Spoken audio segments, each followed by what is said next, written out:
6:48 right now, time for the morning rush. Some institutions in Santa Fe, they are at the center of a new lawsuit that is claiming that they failed to protect at least one child from sexual abuse. Attorney Paul Linenberger is representing a client under the name of John Doe, saying that he was groomed and was sexually abused by Robert Apodaca, and when Apodaca was a nurse at Gonzales Community School. News 13 did reach out to Santa Fe Public Schools for comment on the lawsuit, but did not hear back, and that is the wrong video for that story. Albuquerque police are investigating after two people were found dead inside of an apartment in northeast Albuquerque.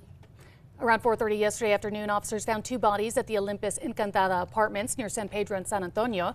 At this time, police have not said how they died, but the homicide unit is taking over that investigation. A man is in critical condition after being shot by Albuquerque police. Chief Harold Medina says the APD responded to reports of an armed man threatening people at apartments near Girard and Gibson just before noon yesterday. According to APD, the man took off when officers arrived and ignored calls to stop. It's also when an officer fired multiple times, hitting him. Erica. And here's a look at our hourly forecast for your morning. Temperatures are going to be staying in the 30s through 9 o'clock and into the 40s for the rest of the morning with sunshine. Cannon Air Force Base is returning to normal operations after an hours-long lockdown yesterday. Base officials say the reports of gunfire came in just before 5 yesterday evening, prompting officials to lock down the base. State police say a man had made his way onto the base and was threatening to shoot himself. Officials say no one was injured. A New Mexico dog trainer who neglected animals is now on the hook for thousands of dollars. The state's AG says that Lisa Berry's company, Duke City Dog Academy, charged owners up to $8,000 to train their dogs, and when the owners got their animals back, they were either untrained or malnourished. Now, yesterday, the judge ordered Berry to cease operations and pay nearly $170,000 in restitution. The second phase of construction at Albuquerque's Los Altos Park will soon be underway, bringing an attraction that's the first of its kind to the city. Phase 1 was completed this past summer. Now Phase 2 is expected to begin in the new year. It'll include the city's first ever BMX pump track. Officials hope to complete the project within 16 months. Erica. And here's a look at our threat index. It is low. We do have those freezing temperatures this morning all across the state, so bundle up. Well, people staying at Albuquerque's homeless shelter west of town will soon have a safe space to enjoy outdoors. City councilors have approved a new measure that is directing the city to come up with a plan to develop the outdoor space at the Westside Emergency Housing Center as for exercise, relaxation, and community gatherings. Speed cameras could be coming to New Mexico's construction zones after officials say 2 construction workers have been killed on highways within the past 6 months. Now law enforcement is asking lawmakers to add speed cameras in all NMDOT construction zones to prevent more accidents. There's currently no timeline on that proposed project. The holiday spirit is quickly making its way into the Duke City this week. Local families joined city leaders for cups of hot cocoa and the annual tree lighting on Civic Plaza yesterday evening. The 36-foot tall Christmas tree features 2,500 lights and more than 500 ornaments. Erica. And here's a look at traffic. The maps are clear, no accidents or slowdowns. Trackers heading south on I-25 near the Big I, and everything's looking up to speed.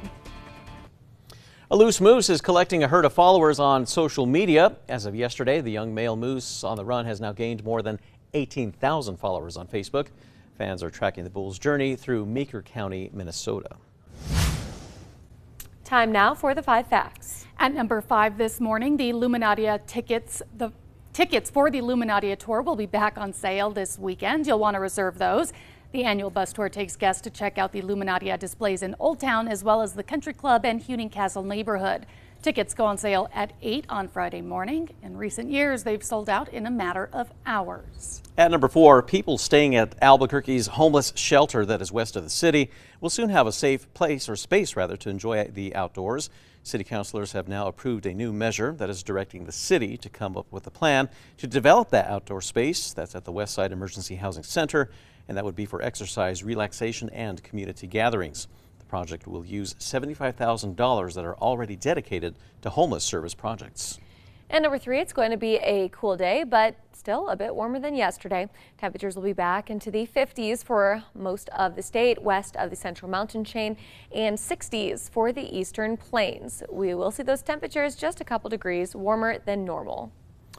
At number 2, the second phase of construction at Albuquerque's Los Altos Park will soon be underway, and the makeover is bringing an attraction that's the first of its kind in the city. Phase 2 will include the city's first BMX pump track, a new playground, and the city also plans to redo the dog park on the south side. Construction on Phase 2 will begin in the new year and is expected to cost $10 million.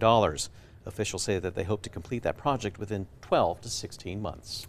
And at number 1 this morning, multiple institutions in Santa Fe, including Santa Fe Public Schools and the Archdiocese of Santa Fe, are at the center of a new lawsuit, claiming they failed to protect children from sexual abuse at the hands of predator Robert Apodaca.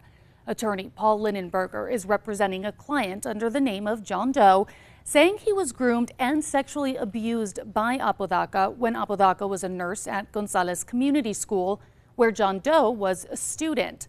According to the lawsuit, Apodaca was known to have concerning interest and relationship with schoolboys, but when a security officer voiced concerns, the school did nothing and helped cover up the abuse. Apodaca has since pleaded guilty to 3 counts of sexually abusing the student and faces up to 45 decades in prison. He's set to go to trial next month for abuse charges at another school.